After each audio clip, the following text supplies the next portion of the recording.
महिलांच्या लैंगिक शोषण आणि फसवणूक प्रकरणातला मुख्य आरोपी अशोक खरातला आता शिर्डी पोलिसांच्या ताब्यात देण्यात आलाय।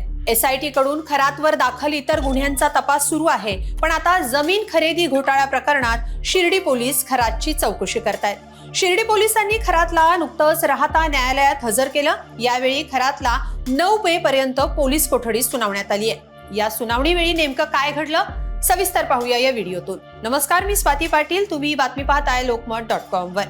बोंदू खरात आणि त्याची पत्नी कल्पना खरात यांच्यावर सावकारकीच्या माध्यमातून जमीन बळकावल्याचा गुन्हा शिर्डी पोलिसात दाखल झालाय। हा आरोप शिर्डीतले शेतकरी रावसाहेब गोंदकर यांनी केलाय। गोंदकर यांच्या मालकीची 4 एकर जमीन खरातनं तुरळक पैशात खरेदी केल्याचं उघड झालंय। याच प्रकरणात खरातसह एकूण 5 जणांवर गुन्हा दाखल झालाय। राहता न्यायालयात या प्रकरणाची पहिली सुनावणी झाली। यावेळी खरातच्या पोलीस कोठडीची मागणी करण्यासाठी पोलिसांनी आणि सरकारी वकिलांनी युक्तिवाद केला, तर आरोपींच्या वकिलांनी याला विरोध केला। पोलिसांच्या युक्तिवादात नेमकं काय घडलं किंवा त्यांनी काय युक्तिवाद केला पाहूया। खरातनं गोंदकर यांची फसवणूक केली आहे। या गुन्ह्यात सोबत असलेली खरातची पत्नी कल्पना अजूनही फरार आहे। तिच्याबद्दल खरातला माहिती असू शकते, तसंच खरातनं आणखी काही मालमत्ता खरेदी केल्या असू शकतात। गोंदकर यांना खरातनं 5 कोटींहून अधिक रक्कम दिली आहे। त्या पैशांचा स्रोत काय आहे? या गुन्ह्यात खरात सोबत आणखी कुणाचा सहभाग आहे का?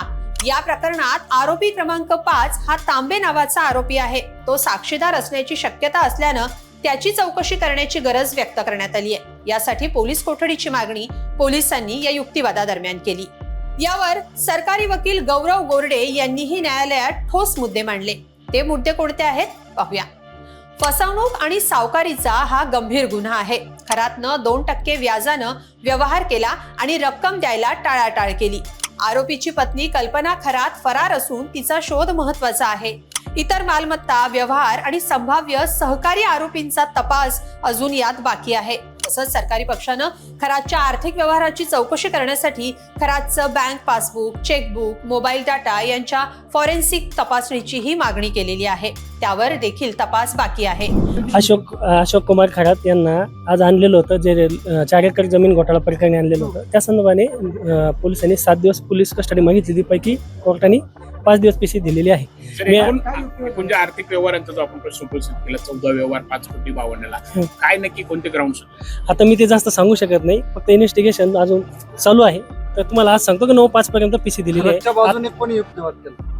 ते नाशिकचे वकील होते, त्याबद्दल मला जास्त सांगता येणार नाही। यावर आरोपी बोंदू खरातच्या वकिलांनी जोरदार युक्तिवाद करत पोलीस कोठडीला विरोध केला। आरोपीच्या वकिलांनी कोर्टात काय युक्तिवाद केला तो आपण पाहतोय। खरातवर गुन्हा दाखल करायला उशीर का झाला?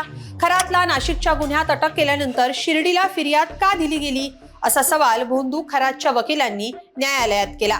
त्यांनी पुढे असंही म्हटलं की खरातनं सर्व कायदेशीर प्रक्रिया करत जमीन खरेदी केली आहे। हा व्यवहार पूर्णपणे कायदेशीर असून जबरदस्तीचा कुठेही उल्लेख नाहीये।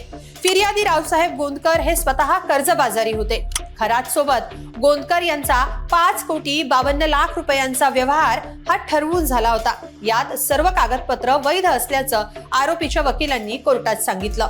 त्यामुळं या दोघांमध्ये 5 कोटी 52 लाखांचा झालेला व्यवहार, यामधली 2 कोटींची रक्कम फिर्यादीच्या कर्ज खात्यात जमा केल्याचं वकिलांनी सांगितलं आणि उर्वरित रक्कम फिर्यादीला दिली होती, अशी माहिती आरोपीच्या वकिलांनी कोर्टात दिली।